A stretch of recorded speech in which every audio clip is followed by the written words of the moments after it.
तभी नॉलेज बच्चे के सर्वांगीण विकास के लिए सफिशिएंट नहीं है। भारत में हमारे शिक्षकों का जो योगदान है वो शायद कहीं ना कहीं अधूरा रह जाता है। Music is act as a bridge between heart and mind. मन और हृदय को वो समय खत्म हो गया। अब जरूरत है बच्चे को ये रियलाइज कराने का कि ये गलत है। क्यों गलत है? देखो इससे बेटर 47 तक भारत को विश्व का सर्वश्रेष्ठ राष्ट्र बनाना है। उसमें हम सभी युवाओं को मिलजुल कर कम कल्चरल फेस्ट हुई। उस कल्चरल फेस्ट में जैसे स्कूल के ऊपर ये जिम्मेवारी था कि आप अपना बच्चे ईश्वर के प्रतिरूप है, इसलिए उस भाषा को सीखते हैं। और जिसको इन ए वर्ड कॉम्पिटेंसी बोलते हैं एंड कॉन्फिडेंस। तो कॉम्पिटेंसी एंड कॉन्फिडेंस बिल्डअप करने के लिए हमारी पौराणिक चीज़ों को जैसे वेद से रिलेटेड जो चीज़ें हैं उनको जाने। और एक और होता है कि एक संस्कृत का प्रमुख श्लोकों में से एक है, कहा जाता है कि विद्या ददाति विनयम विनया ददाति पात्रत्वम पात्रत्वाद्वनम अपनोति धनाधर्म तदा सुखम। अगर जिसके पास विद्या हो उसके पास जो है सारा कुछ उपलब्ध हो जाता है। विद्या से धन की प्राप्ति है, विद्या से ही सारा गुण संपन्न हो जाता है। तो हम देखें, कहा जाता है कि डीएवी पब्लिक स्कूल का अलग नाम है। मैंने खुद अपने आंखों से देखा कि प्राचीनतम विद्याएं की यहाँ पर जो सर्वोपरि जो है अलग गुण अपनाया जाता है। तो यहाँ पर जो है सर से ही बात करेंगे। कहा जाता है कि इनका गुण ही इनका परिचय बताता है। तो सबसे पहले आपका स्वागत है सर, आप अपना परिचय दें। मेरे नाम आशीष कुमार जाना। मैं डीएवी बिहार प्रोजेक्ट ऐप के रीजनल ऑफिसर के साथ साथ दयानंद विहार डीएवी दयानंद विहार औरंगाबाद का प्राचार्य हूँ। सर, आज डीएवी पब्लिक स्कूल में कार्यक्रम की प्रस्तुति की गई, जिसमें से कई कार्यक्रम किए गए, जिसमें से बच्चों को जो है मेडल देकर जो है सम्मानित किया गया। तो आखिर सर इसका मुख्य उद्देश्य क्या था? मेडल बहुत मायना नहीं रखते हैं। सबसे बड़ा इस कार्यक्रम का पीछे जो कॉन्सेप्ट था, जो बच्चे का सिर्फ किताबी नॉलेज बच्चे के सर्वांगीण विकास के लिए सफिशिएंट नहीं है। हमारा जो नेशनल एजुकेशन पॉलिसी 2020 वो कहते हैं बच्चे का सर्वांगीण विकास चाहिए। वो सर्वांगीण विकास क्या है? बच्चे स्किलफुल होंगे। स्किलफुल मतलब जैसे सिचुएशंस, बच्चा हर सिचुएशन के साथ अपने आप को अडेप्ट करेंगे। अब कुछ चीज़ें होते हैं, जैसे मान लिया जाए बहुत विद्वान नॉलेजेबल हुआ, डॉक्टर हुआ, इंजीनियर हुआ, अच्छा बड़ा बड़ा कंपनी में सैलरी मतलब सर्विस कर रहे हैं, अच्छा पैकेज मिल रहा है, लग्जरियस लाइफ लीड कर रहे हैं। लेकिन ऐसा कुछ स्थिति आया जिसको सोशल स्किल होता है, लाइफ स्किल, उस स्किल्स का साथ अडॉप्ट नहीं कर पाता है। अंततः देखा जाता है जो सुइसाइड का रास्ता आजमा लेते हैं। तो इसका मतलब बच्चे के पास नॉलेज है, उसके बाद बहुत सारे साधन हैं, मतलब नया ज़माना में अच्छा लग्जरियस लाइफ लीड करने के लिए, लेकिन उनका लाइफ स्किल नहीं होने का कारण वो बच्चे दूसरा रास्ता आजमा लेते हैं। तो इसमें हमारा नेशनल लॉस होता है, इंटरनेशनल लॉस होता है। तो बच्चे का अंदर में सबसे पहले लाइफ स्किल को इक्विप्ड होना चाहिए, और बच्चे के अंदर डिफरेंट स्किल जिसको इन ए वर्ड कॉम्पिटेंसी बोलते हैं एंड कॉन्फिडेंस। तो कॉम्पिटेंसी एंड कॉन्फिडेंस बिल्डअप करने के लिए किताबी नॉलेज के साथ साथ ये सारे जो प्रोग्राम्स हैं, जैसे sports and games, cultural activities और सब बहुत सारे चीज़ होते हैं, इसको उसका साथ इक्विप्ड होना चाहिए। ये मेरा मुख्य उद्देश्य था। आज इस विद्यालय में एग्जीबिशंस रंगोली कम कल्चरल फेस्ट हुई। उस कल्चरल फेस्ट में जैसे स्कूल के ऊपर ये जिम्मेवारी था कि आप अपना साधन से एनुअल डे करो, कल्चरल साइंस एग्जीबिशन करो, रंगोली करो, बट हमारा जो में जो अदर स्कूल्स हैं वो भी पार्टिसिपेंट यहाँ आएंगे, वो अपना जो प्रस्तुत करेंगे।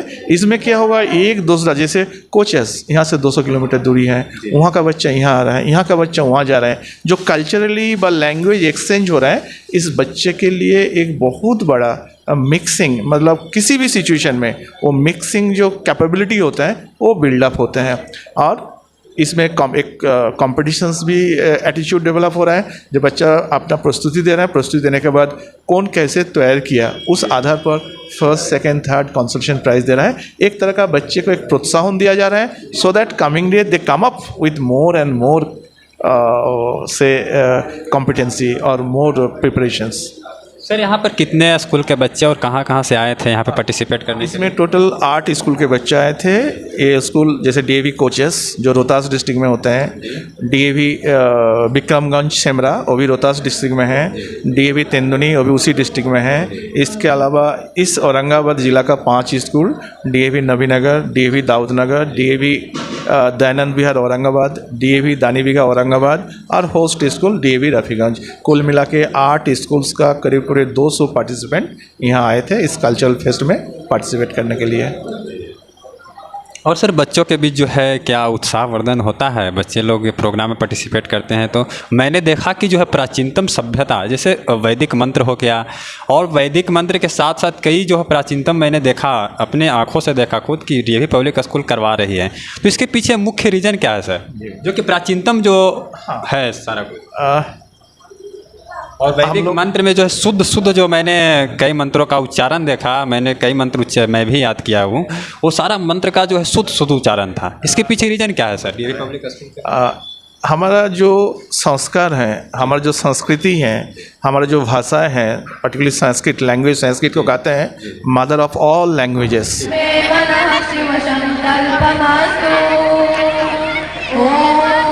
हमारा प्राचीनतम, सबसे प्राचीनतम भाषा है। और दूसरा चीज़ क्या है, हमारा भाषा को लेके, हमारा वेद का ज्ञान को लेके विदेशों ने बहुत आगे चला गया। हमारा वेद में हर चीज़, हर पहलू के ऊपर उसमें विचार विमर्श है। सिर्फ फर्क है उसको परखने का ज़रूरत है, उसको ज़मीनी लेवल पे लानी है। तो डीएवी दयानंद एंग्लो वैदिक मतलब वैदिक knowledge in the light of modern and technology, that is a concept of DAV. तो उसी के कारण हमारे यहाँ वैदिक संस्कार, वैदिक कल्चर, जैसे हमारा बच्चा आज भी नमस्ते कहते हैं, वो good morning, hi dad, hi mom वो नहीं है। जो भारत का मतलब हम लोग हिंदुस्तान का जो सभ्यता है, जो संस्कार है, आज भी हमारा बच्चे के बीच में है। तो इसी के कारण वैदिक संस्कार, वैदिक कल्चर हमारा डीएवी में शुरू से स्टैंडर्ड 1 से पढ़ाई होती है। और आपके लिए मैं और एक बात कहूँ, सिर्फ डीएवी है जहाँ आज भी धर्म शिक्षा का पढ़ाई होती है, बाकायदा स्टैंडर्ड 8 तक उसका एग्ज़ाम्स होता है। धर्म शिक्षा या नीति मतलब नैतिक शिक्षा, वो नैतिक शिक्षा आज का दिन में ये टेक्नोलॉजी का जो ज़माना आ गया, नैतिक वैल्यूज़ का अवनन हो रहा है, वो रैपिडली डिटोरेशन हो रहा है। जैसे आप कहा हूँ, बेटे बहुत बड़ा सर्विस कर रहे हैं, पिताजी को क्या भेज रहे हैं ना, होम ओल्ड एज होम में भेज दे रहे हैं। बट बुढ़ापा में पिता माता क्या चाहते हैं, अपना बेटे के सहारा, अपना पोता पोती का सहारा। तो ये जो वैल्यूज, इसके अलावा आप देखे होंगे, कोई मान लीजिए रोड में खून में लथपथ है, पड़ा हुआ बीमार ये है, वहाँ से हज़ारों आदमी निकल जाता है, लेकिन कोई उसको देखभाल जो प्राथमिक सेवा शुश्रूषा ज़रूरत है वो नहीं करते हैं। तो हमारा जो वैल्यूज़ है, ह्यूमन वैल्यूज़ है, उसको रैपिड डिग्रेडेशन हुई है। तो डीएवी आज भी इस चीज़ को मानते हैं जो ये वैल्यूज़ हमें बरकरार रखना है। इसी के कारण डीएवी में आज भी नैतिक शिक्षा का पढ़ाई होती है। और वेद का पढ़ाई तो डीएवी इसका पुरोधा है, कर्णधार है। आज भी हमारे यहाँ उसका चर्चा, पढ़ाई, हम एक वैदिक शिविर भी होते हैं जिसमें बहुत ही विद्वान स्कॉलर व्यक्ति आते हैं और बच्चे का मार्गदर्शन करते हैं। ऐसा कार्यक्रम तो सर सभी स्कूलों में होता होगा, अभी सभी स्कूलों में चल रहा होगा, जो कहा जाता है एनुअल फंक्शन इसको बोला जाता है ना। तो ये सभी स्कूलों में डीएवी पब्लिक स्कूल जो औरंगाबाद ज़िला में सभी स्कूलों में कर रहा है। ये प्रोग्राम हमारा 15 दिसंबर से शुरू हुई है, डीएवी दानीबिघा। अभी तक DAV Danibigha, DAV Tenduni, DAV Semra, DAV Kochas, DAV Daudnagar और आज डीएवी रफ़ीगंज में संपन्न हुई है। कल शेड्यूल है डीएवी नबीनगर और परसों मतलब day after tomorrow DAV Dayanand Vihar. उसमें आपको मैं चाहूँगा, आप स्वागत है, उस प्रोग्राम में भी आए और अपना शिरकत करें। और सर एक अलग सवाल था, जो शिक्षा का महत्व जो है समाज में क्या पड़ता है, शिक्षा का समाज में क्या महत्व, एक अलग सवाल था मेरा। जैसे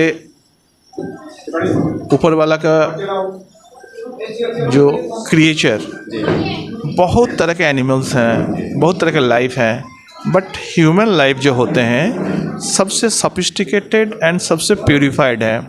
that is because of human values में आपको ह्यूमन जो होता है वो संवेदनशील होता है, वो अपना फीलिंग शेयर कर सकते हैं, अच्छे बुरे दोनों का उसका कॉन्सेप्ट है।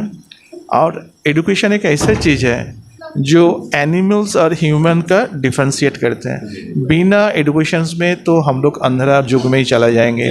और एजुकेशन एक है जो हमारा जो आध्यात्मिक व भौतिक विकास उसको वो जागृत करते हैं और उसको प्रकाश करते हैं। इसलिए शिक्षा बिना कुछ भी संभव नहीं है। Education is the only way to imbibe the human values within a person. So education, without education we are like a beast. So education is compulsory for everyone. तो सही बात है सर। एक और सर सवाल था, जैसे गार्जियन जो है, जैसे अपने पेरेंट्स जो होते हैं, बच्चों के माता पिता होते हैं, बच्चों को किस मार्ग में जाना है वो पहचान नहीं पाते हैं। जैसे मान के चलिए बच्चों को जो खेल कूद में आनंद आ रहा है तो भेज दें कि नहीं तुम्हें इंजीनियर ही बनना है, तुम्हें डॉक्टर ही बनना है। तो बच्चों को जो है माता पिता कैसे समझे कि आखिर वह किस क्षेत्र में जाना चाहते हैं। आपके डीएवी पब्लिक स्कूल में तो गार्जियन को भी पेरेंट्स मीटिंग रखा जा रहा होगा, तो आखिर कैसे पहचाने? गार्जियन लोग को क्या संदेश देना चाहते हैं? माता पिता के लिए, गार्जियन के लिए मेरा यही संदेश है, बच्चा जिस फील्ड में उसका हुनर है उसी फील्ड में उसको जाने का मौका दे। आखिर बच्चे कैसे पहचाने?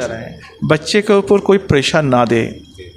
बच्चे, जैसे कुछ बच्चे होते हैं जो स्पोर्ट्स में बहुत अच्छे हैं, कुछ बच्चे हैं पढ़ाई लिखाई में बहुत अच्छे हैं। कोई प्रेशर ना पड़े जे बच्चे को इंजीनियर बनना है, बच्चे को डॉक्टर ही बनना है। इसमें क्या होता है, बच्चे का जो एक नेचुरल डेवलपमेंट है, क्योंकि बच्चे के ऊपर एक इनडायरेक्ट सोसाइटी का प्रेशर होता है, फैमिली का भी प्रेशर होता है। ऐसा कोई ज़रूरत नहीं है जो बच्चे को डॉक्टर ही बनना है या इंजीनियर ही बनना है।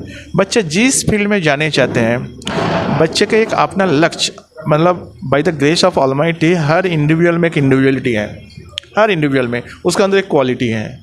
वो क्वालिटी को सामने लाना या उसको प्रॉपर नर्चर करके उसको ग्रूमिंग करना वो टीचर्स और पेरेंट्स का ड्यूटी है। ठीक है, बच्चे का शुरुआत से बच्चे का जो एक साइकोलॉजी होता है उसी से पता चलता है कि बच्चा किस दिशा में जाने जा रहा है। उसको ग्रूम करना है ना, वो माता पिता, टीचर्स और समाज का जिम्मेवारी है। इसलिए बच्चे ऊपर कोई अननेसेसरी प्रेशर नहीं देना चाहिए। इसमें बच्चे का जो ये है ना ग्रूमिंग जो है वो कहीं ना कहीं हैम्पर्ड हो जाता है। पब्लिक स्कूल रफ़ीगंज द्वारा जो है बहुत सारा जो है प्राचीनतम कलाएं प्रस्तुत की गई, तो सर इसके बारे में आप क्या कहेंगे? देखिए, इसके माध्यम से एक तो प्रयास ये होता है कि जो नया जनरेशन आ रहा है वो हमारी पौराणिक चीज़ों को, जैसे वेद से रिलेटेड जो चीज़ें हैं उनको जाने, और एक और होता है कि इससे बच्चे संस्कारित होते हैं। तो एक ये प्रयास है कि बच्चे ये सब देखें और इससे सीखें। और जो आजकल एक और जो चल रहा है कि बच्चे जो ज़्यादातर समय जो मोबाइल वगैरह में होते हैं, उसका एकमात्र कारण है कि एक्टिविटी, फिजिकल एक्टिविटी बहुत कम गया है। तो इन सब से प्रयास ये है हम लोगों का कि बच्चे दूसरी एक्टिविटीज़ में इंगेज हों, ताकि उनका जो है एक खास करके जो क्या कहते हैं अभी जो आपको सॉफ्ट जो मोबाइल है या वो भी जो मीडिया जो है जो क्या कहते हैं उसमें इनका उससे ध्यान बटे, और इधर जो है आप दूसरी एक्टिविटी में वो भाग लें। इसमें फिजिकली भी उनका ग्रोथ होगा, मेंटली और इमोशनली भी वो होंगे। और हमारा जो अपना जो कल्चर है, कम से कम वो उसको लोग अपना जो है अपने आत्मसात करें। एक टोटल मिला जुला करके हम लोग का प्रयास डीएवी में यही होता है, और ये हर स्कूलों में हो रहा है। यहाँ आज हुआ कुछ आइटम, अभी इसके पहले भी आपको 4-5 स्कूलों में हो चुका है। कल नवीनगर में होगा, और परसों आपके जो डायरेक्टर सर हैं उनके यहाँ औरंगाबाद में फाइनली जो है वो कल कुजन होगा। और हम समझते हैं इससे बच्चों में प्रभाव आएगा, और पेरेंट्स भी कम से कम एक साथ बैठते हैं तो उन्हें भी सम आएगा कि हमारा बच्चा कहाँ पढ़ रहा है, क्या चीज़ हमें करनी है।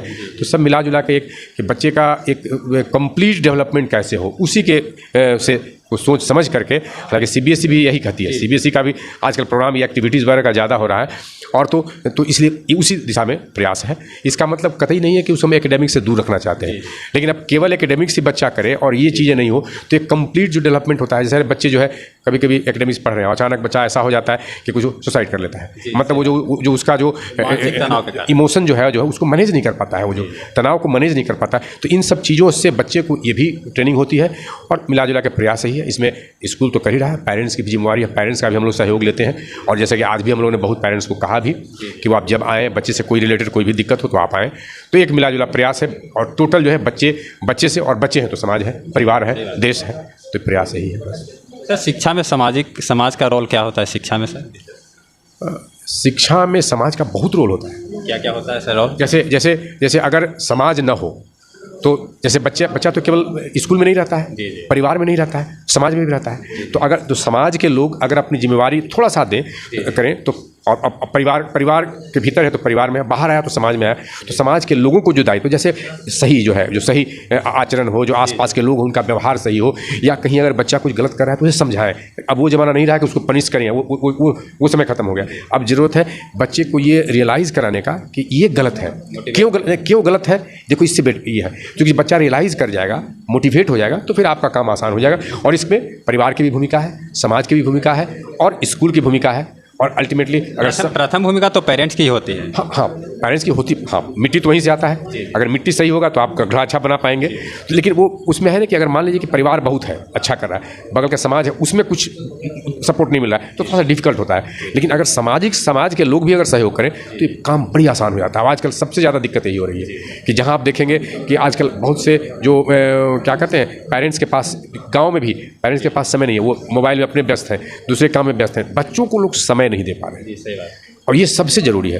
लोग समझते हैं कि हमने बच्चों को सुविधा दे दिया, सब सुविधा दे दिया, हम समय जाता है कि बच्चे ही देश का भविष्य होते हैं, लेकिन उनके पास पेरेंट्स लोगों को भी टाइम नहीं है सर। बच्चे नहीं पेरेंट्स नहीं ना, ये तो पेरेंट्स को सोचना पड़ेगा। अगर टाइम नहीं है तो उसको मैनेज करके उनको निकालना पड़ेगा, क्योंकि आखिर आफ्टर ऑल तो हम जो भी कर रहे हैं बच्चों के लिए कर रहे हैं। और जब बच्चा ही मेरा सब कुछ खराब हो गया, बच्चा ही सही नागरिक नहीं हुआ, अगर मान लीजिए आप बहुत कुछ कर लिया, आप बहुत डेवलप कर गए और आपके पास हुआ ये कि बच्चा ऐसा हो गया कि रोज़ आप परेशान उससे हो रहे हैं, तो कहीं ना कहीं तो आप ही जिम्मेदार है उसके लिए।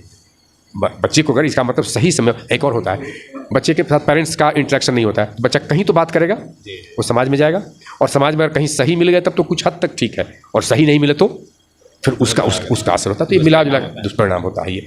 तो इसलिए ये सब देखना पड़ेगा, मिलजुल के करना पड़ेगा। और एक प्रयास है, देखिए उम्मीद है जरूर हम लोग सफल होंगे। ये रफ़ीगंज में हमें तो खुशी होती है क्योंकि हम शुरुआती से, हमारे अवधेश बाबू बगल में बैठे हैं, इनको हमने बहुत परेशान किया है ज़मीन के लिए। मतलब समझिए करीब हम, और लगता है कि एक वकील साहब में हमारे यहाँ अंजनी बाबू औरंगाबाद के, वो करीब हम लोग ज़मीन फाइनल हुआ, उसके बाद फिर लगातार इनको तो हमेशा परेशान हमने किया हम लोगों ने। लेकिन इनका सहयोग एकदम पेशेंटली, बेचारे जब कहे हाजिर, जब कहे बेचारे, बहुत सहयोग मिला और लोकल भी सपोर्ट बहुत मिला। और उम्मीद करते हैं कि आने वाले दिन में हम बेहतर सेवा यहाँ हम लोग करेंगे और सुविधाएँ भी बढ़ेगी, सुविधाएँ बढ़ेगा, उम्मीद करते हैं कि ये होगी। आपका पूरा परिचय सर? मेरा नाम हुआ जगत मोहन कुमार। मैं ये DAV में एज ए टीचर भी काम किया हूँ। एज ए मैंने शुरू में मैं यहाँ, आपको एक जगह है कथारा, जो कि आपको स्वांग, ये जो है ना गोमिया के पास है, वहाँ मैं शिक्षक था। फिर एक आरा कुजू है आपको, ये जो अभी झारखंड में, उसमें मैं जब था तो बिहार में था, वो कंबाइंड था बिहार, तो वहाँ भी मैं करीब 7 साल वहाँ रहा हूँ, एज ए शिक्षक रहा हूँ मैथ के। वहाँ से फिर हमने ट्रांसफ़र हो गया, हम लोग UP में चले गए। वो रेणुकूट के पास है, अनपरा थर्मल प्रोजेक्ट है, मैं भी था और जेना सर, दोनों हम लोग के वहाँ टीचर थे। तो वहाँ के बाद फिर आगे हम पटना BSc में कुछ दिन वहाँ रहे। उसके बाद एज ए प्रिंसिपल प्रमोशन का खगड़िया 5 महीने, औरंगाबाद 12 साल, मैंने जो 2005 से रहे तो 2016 में हम ट्रांसफ़र हुआ।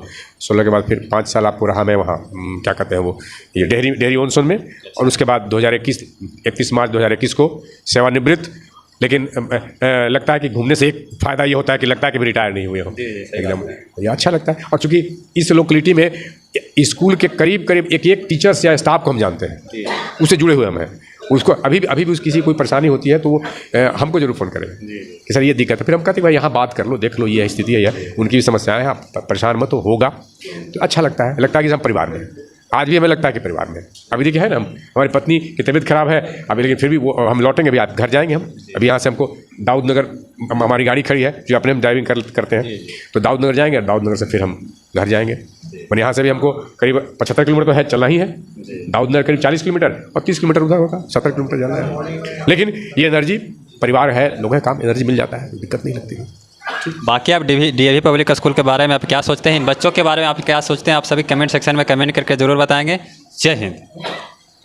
से अनुभव में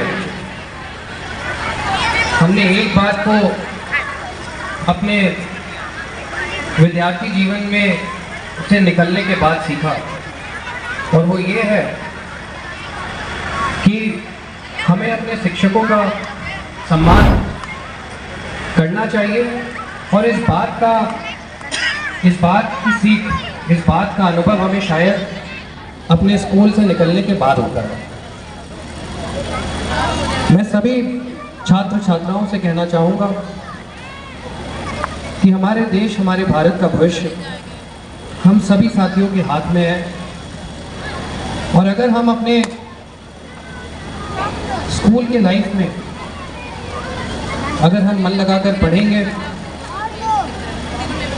अगर जो हमारे स्कूल का वातावरण होता है उससे हम चीज़ों को सीखने और समझने की कोशिश करेंगे, तो हम सब हमारे अपने देश के भविष्य में अपनी भूमिका अच्छे से निभा पाएंगे। आज के हमारे भारत में हमारे शिक्षकों का जो योगदान है वो शायद कहीं ना कहीं अधूरा रह जाता है। इस बात को हम शायद अपने बीच जितना हमें इस बात को तवज्जो देनी चाहिए, सम्मान देना चाहिए, शायद वो कहीं ना कहीं एक युवा होने के नाते हम सब शायद उस बात पर उतना गौर नहीं करते। हम और हमारे साथी अभी एक युवा संवाद का कार्यक्रम औरंगाबाद विधानसभा, रफीगंज में, कुटुंबा में एक युवा संवाद का कार्यक्रम चला रहे हैं, जिसमें हम अपने प्रयास से ज़्यादा युवाओं को जागरूक करने की कोशिश कर रहे हैं, ज़्यादा से ज़्यादा युवाओं को अपने साथ जोड़ने की कोशिश कर रहे हैं। और हमारा प्रयास यही है कि आगे आने वाले समय में कम से कम हम किसी न किसी तरीके से औरंगाबाद के विकास के लिए, रफीगंज के विकास के लिए और हमारे अन्य आसपास के इलाकों के विकास के लिए अपनी भूमिका कहीं ना कहीं निभा सकें। और इन्हीं छोटे प्रयासों से, मेरा यही मानना है कि इन्हीं छोटे प्रयासों से ऐसे ही हमारा समाज आगे बढ़ता जाता है, ऐसे ही हमारा देश आगे बढ़ता जाता है। हमारे प्रधानमंत्री जी हम सभी युवाओं को बहुत प्रेरित करते हैं और उनका जो सपना है कि 2047 तक भारत को विश्व का सर्वश्रेष्ठ राष्ट्र बनाना है, उसमें हम सभी युवाओं को मिलजुल कर साथ में आगे बढ़ना होगा। और इस बात को हमें ठान लेना चाहिए कि कुछ भी हो जाए, भारत को हमें 2047 तक सर्वश्रेष्ठ राष्ट्र बनाना है। छात्र जीवन में बड़ों का सम्मान, अनुशासन में रहना और स्कूल में जो वातावरण होता है जिसमें आप खेलकूद के मैदान में, कल्चरल एक्टिविटीज़ में, को करिकुलर एक्टिविटीज़ में अपने व्यक्तित्व को आप उभार सकते हैं, निखार सकते हैं। और ये मौका, जैसा कि मैं बहुत अच्छे से देख पा रहा हूँ कि ये मौका आज DAV पब्लिक स्कूल रफीगंज में बहुत अच्छे से सभी छात्र छात्राओं को मिल रहा है। और इसका सारा क्रेडिट आप सभी शिक्षकों को जाता है। अभी हम एग्जीबिशन देख रहे थे, इसमें एक खास बात मेरे ध्यान में आई। यहाँ पर 2 बच्चों ने रॉकेट बनाया हुआ था और कई साल पहले मुझे याद आया कि जब हम भी स्कूल में हुआ करते थे तो हम जब भी एग्जीबिशन करा करते थे तो रॉकेट पर हमेशा नासा लिखा करते थे। आज बहुत गर्व की बात है कि आज इसरो लिखा हुआ एक रॉकेट की। और हमारी यही कोशिश है और इन कार्यक्रमों के तहत भी यही हमें कोशिश करना चाहिए कि हम भक्ति की भावना, एक देशवासी होने की भावना एक दूसरे में जागरूक कर सकें, उसे जिंदा रख सकें। मैं आप सभी का आभारी हूँ जो आपने मुझे यहाँ आने का मौका दिया, अपनी बातों को रखने का मौका दिया और जो प्रेम और आशीर्वाद और जो सम्मान आपने दिया है उसके लिए आपका हृदय से बहुत बहुत धन्यवाद। और आप सभी छात्र छात्राओं को हमारी तरफ से बहुत सारी शुभकामनाएं और आज के कार्यक्रम के लिए हार्दिक धन्यवाद। I am quite delighted to be here and feeling immense pleasure, and I would like to express my heartfelt gratitude to the DAV fraternity who never forget to call me whenever going to organize any function. So really I am indebted to that, as because the felicitation and honor which are being given by the DAP to RPF. That's why I used to say, and today I am reiterating once again that RPF is one step away from DAP, sir. With all the best. And one more thing actually I wanted to say right from the beginning, and today just I will take only just 2 more minutes to you. Because in fact, what A.R.O. sir has already said that they are moving on the path of creating a perfect man to hand over the society, because only education of physics, chemistry, mathematics is not going to serve the purpose. So on that path, the PIB has already embarked on that path. One thing which I would like to say that what is the importance of music? संगीत क्या है? संगीत ईश्वर है। संगीत एक ऐसी चीजें हैं जो which differentiate between the humanity and animality. अगर किसी के अंदर संगीत का उसको भाव है, अगर कोई संगीत को अच्छे से समझता है और संगीत को आत्मसात करता है और उसके साथ जीता है, तो निश्चित रूप से उसके अंदर हिंसक प्रवृत्ति नहीं होती है। तो आज जीवन में संगीत जो सिखाया जा रहा है डीएवी में, उसका बहुत ही महत्व है। संगीत से आदमी के हिंसा होने की करने की प्रवृत्ति कम हो जाती है। जो भी आदमी संगीतकार होगा वो हिंसा नहीं करता। संगीत music is act as a bridge between heart and mind. मन और हृदय को जोड़ने वाला अगर कोई चीज है तो म्यूजिक है। अगर कोई कार्य मन और हृदय दोनों को जोड़ करके किया जाता है तो वो कार्य दैविक कार्य होता है। That takes attributes to be a divine quality, जैसे कंपैशन, मर्सी। ये कोई अगर मैं पुलिस पदाधिकारी हूं, सिर्फ ब्रेन से काम नहीं, हार्ट का भी जरूरी है, तो वो संगीत दोनों को जोड़ता है। संगीत क्रिएट्स इमोशनलिटी। गाना बढ़िया बजने लगा, आंस गिरने लगेगा कुछ लोगों को। और आप पढ़े लिखे सारे विद्वान लोग हैं, you erudite person, certainly I just take a few minutes of you, as because this ordinary man what I would like to say here and what I can say. So संगीत stimulate emotionality। और जो पढ़े लोग हैं वो IQ के बारे में सब लोग जानते हैं। IQ is directly proportional to emotional quotient। और सबसे बुद्धिमान अल्बर्ट आइंस्टाइन जीवन भर वायलिन लेकर के चलते रहे। हमारे ex president doctor APJ Abdul Kalam बेड़ा लेकर के चलते रहे। हमारे lord Buddha bansuri used to play the flute of bamboo flute. और हमारे श्री कृष्ण जी, तो जो भी आप महान हस्तियों को देखेंगे, अगर उनके अंदर संगीत, कला, स्पोर्ट्स नहीं है तो महान हस्ती हो ही नहीं सकती। और लास्ट में एक बात ये कहेंगे कि संगीत ईश्वर की भाषा है। आप संगीत कोई भी चीज आप देखे हैं कि उसमें रिदम होता है, उसी से संगीत बनती है।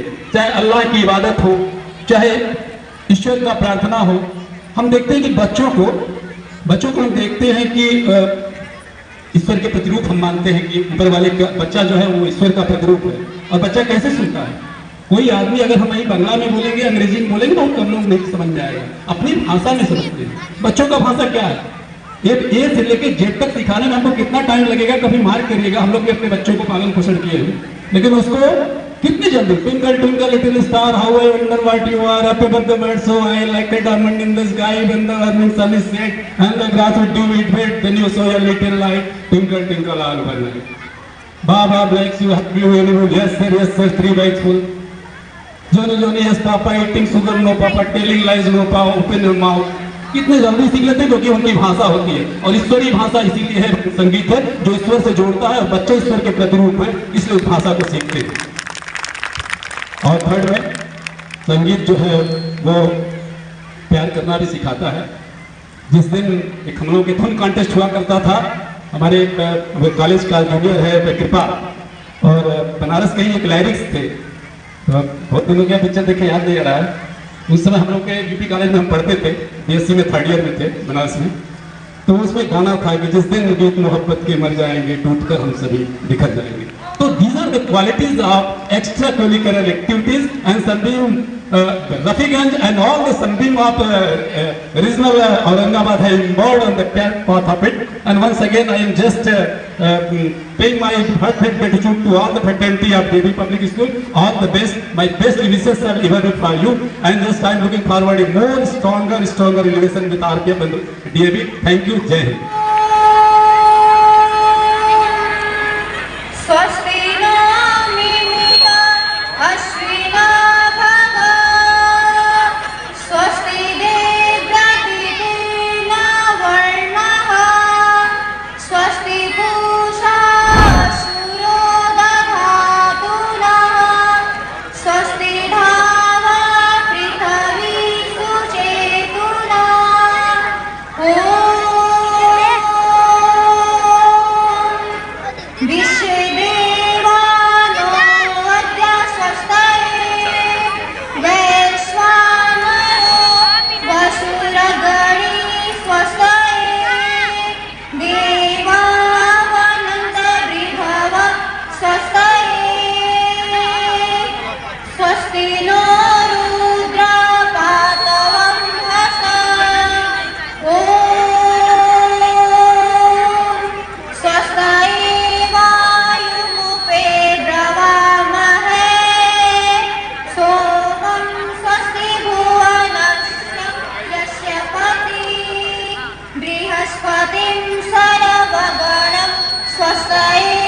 स्वस्त्ययादित्याशो भवन्तु नः ॐ शान्तिः शान्तिः शान्तिः मेरा नाम है पुरुषोत्तम। धन्यवाद।